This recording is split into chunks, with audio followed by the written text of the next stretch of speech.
আমার পাড়ায় এক বৃদ্ধ দম্পতি থাকে, যাদের আমি কাকু ও কাকিমা বলেই সম্বোধন করি, বাস করেন। তাহাদের একমাত্র পুত্র সন্তান কর্মসূত্রে দূর দেশে বাস করে এবং বছরে একবার মা বাবার সাথে দেখা করতে বাড়ি আসে। বেশ কয়েক মাস আগে কাকু অসুস্থ বোধ করার সময় কাকিমা আমায় তাহার রক্তচাপ পরীক্ষা করার অনুরোধ করলেন। আমি আমার যন্ত্র দুটি নিয়ে তখনই তাদের বাড়িতে গেলাম। ওই সময় বাড়িতে কাকু ও কাকিমা ছাড়া তাদের বাড়িতে রান্নার কাজে নিযুক্ত এক যুবতী বউ উপস্থিত ছিল। বাড়ির কর্তার অসুস্থতা এবং তাহার রক্তচাপ পরীক্ষা হবে জেনে ওই মেয়েটিও কাজ বন্ধ রেখে কাকুর ঘরেই দাঁড়িয়েছিল। আমি ওই মেয়েটিকে প্রথম দেখে চমকে উঠেছিলাম। মেয়েটি যথেষ্ট লম্বা, ফর্সা এবং শরীরের কোনো অংশে একটুও বাড়তি মেদ নেই। মেয়েটি যথেষ্টই সুন্দরী, যেটা ওদের সমাজে সহজে দেখাই যায় না। মেয়েটি সালোয়ার কুর্তা পরিহিতা আর একটা নেটের ওড়না জড়ানো, যার ভেতর দিয়ে অনেক কিছুর উপস্থিতি জানান দিচ্ছিল। সব মিলিয়ে মেয়েটির নিজস্ব একটি আকর্ষণ ছিল এবং সে যেন ঘরটিকে আলো করে রেখেছিল। কাকিমা ভাবছিল আমি বোধহয় মেয়েটির সৌন্দর্য ও নবযৌবন দেখে তাকে তাদেরই কোনো নিকট আত্মীয় মনে করেছি। তাই তিনি মেয়েটির সাথে আমার আলাপ করিয়ে দেবার জন্য বললেন, এ রূপশ্রী আমাদের বাড়িতে রান্নার কাজে নিযুক্ত।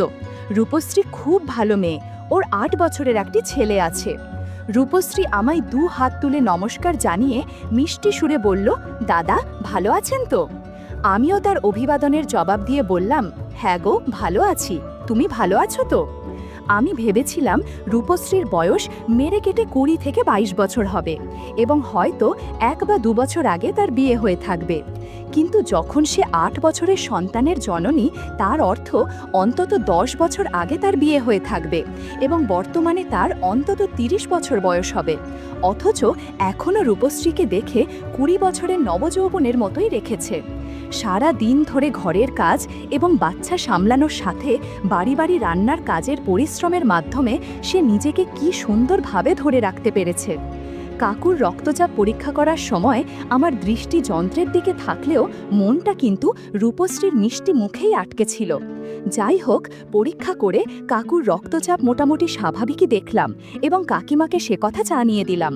আমি সবেমাত্র রক্তচাপ মাপার যন্ত্রটি তুলে রাখতে যাচ্ছি, তখনই আমার কানে রূপশ্রীর কথা আসলো।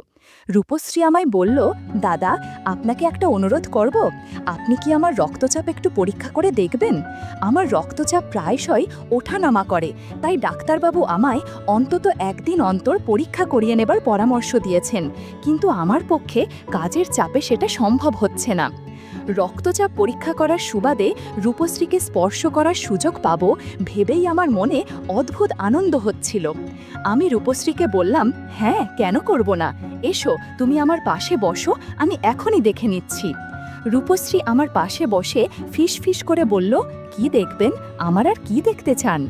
রূপশ্রীর কথা শুনে আমি চমকে উঠলাম। ততক্ষণে কাকু ও কাকিমা দুজনেই পাশের ঘরে চলে গেছেন। আমি রূপশ্রীর দিকে তাকালাম। তার চোখে আমার প্রতি একটা অদ্ভুত আকর্ষণ দেখতে পেলাম। রূপশ্রী আমার সামনে তার একটা হাত এগিয়ে দিল এবং আমায় তার কুর্তার হাতা গুটিয়ে দিতে অনুরোধ করল। রূপশ্রী বিশেষভাবে বেঁকে বসল, যার ফলে হাতা গোটানোর বা বাঁ হাতে রক্তচাপ মাপার যন্ত্রের বন্ধন পরানোর সময় আমার হাতে বেশ কয়েকবার স্পর্শ করল। আমি আবার রূপশ্রীর মুখের দিকে তাকালাম। মুখে সেই দুষ্টুমি মাখানো মুচকি হাসি এবং চোখে আকর্ষণ এবং সমর্পণের ভাব। সে আবার মুচকি হাসি দিয়ে আমায় ফিস ফিস করে জিজ্ঞেস করল, হাত দিতে কেমন লাগলো? ভালো লেগেছে? জিনিসটা পছন্দ হয়েছে? আমিও মুচকি হেসে বললাম, খুব ভালো লেগেছে, এটা খুবই সুন্দর।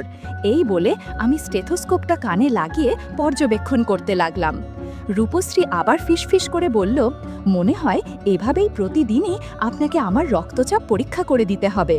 আমি সাথে সাথেই বললাম, হ্যাঁ তাতে আমি 100 বার রাজি, তবে এখানে নয়, তুমি প্রতিদিন এই সময় আমার বাড়িতে চলে এসো, আমি তোমার রক্তচাপ দেখে দেব।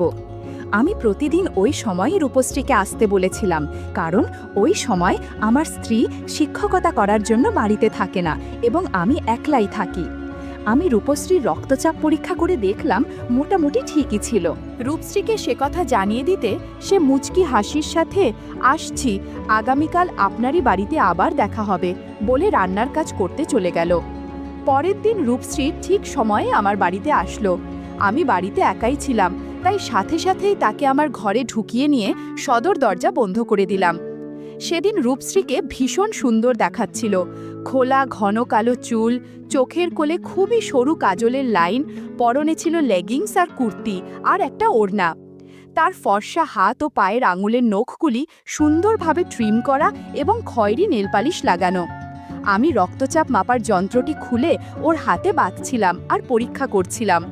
রূপশ্রী মুচকি হেসে বলল, দাদা, ওইভাবে চাপ দিলে তো আমার রক্তচাপ আরও বেড়ে যাবে। আমিও মুচকি হেসে বললাম, সমস্যা নেই, আমি ঠিক করে দিব। রূপশ্রী আমার কথার জবাবে মুচকি হেসে বলল, হ্যাঁ, সেটা আমি টের পাচ্ছি। আমি দেখলাম রূপশ্রীর রক্তচাপ ঠিকই আছে। গতকালও তো রক্তচাপ ঠিকই ছিল। আমি তাকে এই কথা জানাতে সে হেসে বলল, ঠিক আছে দাদা, আমি আগামীকাল আবার এই সময় রক্তচাপ পরীক্ষা করাতে আসব। এই বলে রূপশ্রী ওই দিন চলে গেল। পরের দিন সকালে রূপশ্রী আবার আমার বাড়িতে এলো। সেদিন তার পরনে ছিল লেহেঙ্গা। আমি জীবনে এই প্রথমবার কোনো লেহেঙ্গা পরিহিতা কাজের মেয়েকে রান্নার কাজে আসতে দেখলাম। কেমন যেন মনে হলো। রূপশ্রী কিন্তু খুবই সাবলীলভাবে আমার বিছানার ওপর বসল রক্তচাপ পরীক্ষা করানোর জন্য। আমি আগের দিনের মতোই তার পরীক্ষা করলাম। রূপশ্রী হেসে বলল, দাদা, আপনি যা করছেন তাতে তো আপনারও রক্তচাপ বেড়ে যাচ্ছে। রূপশ্রীর কথায় আমার একটু লজ্জা লাগলো। রূপশ্রী আবারও ইয়ার্কি করে বলল, ছেড়ে দিন দাদা, আমি তো দেখেই ফেলেছি, তাই আর লুকাতে হবে না। না, ওই দিনও আমি রূপশ্রীর রক্তচাপে কোনো অসঙ্গতি পাইনি। আমি বললাম, আচ্ছা রূপশ্রী, তোমার পরিবার সম্পর্কে কিছু বলো। রূপশ্রী বলল, দাদা, 10 বছর হলো আমার বিয়ে হয়েছে। বিয়ের 2 বছরের মাথায় আমার ছেলে জন্মেছিল। আমার স্বামী বাহিরে অন্য শহরে কাজ করে এবং বছরে 1 বার বা 2 বার বাড়ি আসে। তখন ওই কদিন আমি স্বামীর সঙ্গ পাই। বর্তমানে আমার 30 বছর বয়স। দিনের পর দিন স্বামী ছাড়া একা থাকতে আমার খুবই কষ্ট হয়, কিন্তু আমায় মুখ বুঝে সেটা সহ্য করতে হচ্ছে। দাদা, আপনার পাশে থাকলে আমার বেশ ভালো লাগে। আমার মনে হচ্ছে আপনি আমারই সমবয়সী বা হয়তো একটু বড়, তাই আমি আপনাকে আমার স্বামীর অনুপস্থিতিতে পেতে চাই। আপনাকে আমি সরাসরি প্রশ্ন করছি, আপনি কি আমার সাথে সময় কাটাবেন? আমি নির্বাক হয়ে এতক্ষণ রূপশ্রীর কথা শুনছিলাম। আমি মনে মনে ভাবলাম, তাহলে এটাই হচ্ছে মূল কারণ, আমার কাছে রক্তচাপ পরীক্ষা করার মূল কারণ। রূপশ্রী লাজুক গলায় বলল, দাদা, আপনি অমন করে আমার দিকে তাকিয়ে আছেন কেন? আমি মুচকি হেসে বললাম, আজ আমার বাড়িতে স্বর্গ থেকে সোজা এক অপ্সরা নেমে এসেছে, তাকেই দেখছি। বিশ্বাস করো, তোমার মতো মেয়ে জীবনে দেখিনি। আমার মাথায় কিছু বিষয় ঘুরপাক খাচ্ছিল, যে কারণে আমি একটু স্থির হয়েছিলাম। বোধহয় রূপশ্রী আমার মনের কথা বুঝতে পেরেছিল, তাই সে আমায় বলল, দাদা, হঠাৎ ঝিমিয়ে পড়লেন কেন? কি চিন্তা করছেন? ভয় পাচ্ছেন যদি আমার কোনো সমস্যা হয়ে যায়? না দাদা, কোনো চিন্তা করবেন না। আমি গতকাল থেকেই আপনার কাছে আসার আগে ঔষধ খেয়ে নিচ্ছি, তাই আপনার টেনশন করতে হবে না। আপনি নিশ্চিন্ত মনে পর্যবেক্ষণ করো। বন্ধুরা, তোমরা নিশ্চয়ই বুঝতে পেরেছ আমি কি বোঝাচ্ছি। ইউটিউবের কড়া নিয়মের কারণে এসব ঘটনা সরাসরি বলা যাচ্ছে না। তোমরা কমেন্টে দেওয়া লিংক থেকে আমার ওয়েবসাইট ভিজিট করো, সেখানে একদম খোলামেলা গল্প দেয়া আছে। প্রায় 20 মিনিট ধরে রূপশ্রীকে পর্যবেক্ষণ করেছি। আমি সে কথা জানাতেই রূপশ্রী বলল, হ্যাঁ দাদা, আপনি অনেক পরিশ্রম করেছেন, আজকের মতো এ পর্যন্তই থাক। রূপশ্রী বলল, ঠিক আছে দাদা, তাহলে এবার আমি আসি, আগামীকাল আবার এই সময় আসব। পরের দিন রূপশ্রী ঠিক সময়ে আমার বাড়িতে এলো। আজ রূপশ্রী শাড়ি পরে এসেছে এবং এই পোশাকেও তাকে ভীষণ সুন্দর লাগছে।